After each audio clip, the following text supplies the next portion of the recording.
Hello. There was a well-known speaker who started off his seminar by holding up a $20 bill in the middle of the room.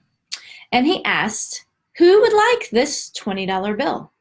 Hands started going up all over the room. And he said, I'm going to give this $20 bill to one of you.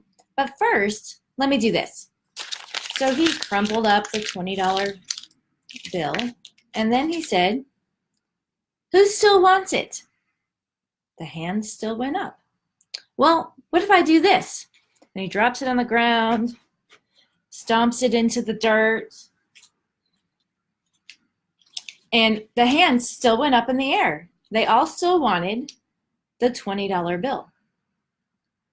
So what they have learned is that it's a very valuable lesson. So no matter what we did to the money, you still wanted it, because it didn't decrease in value.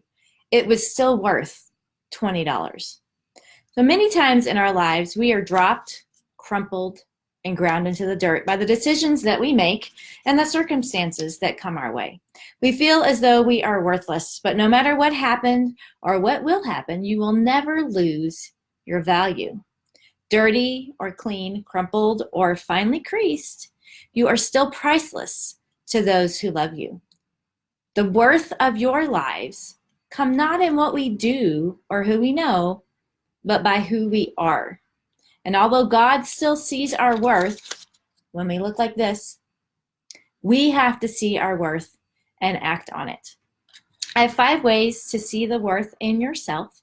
And if you would like those, shoot me a message and I will see you again tomorrow.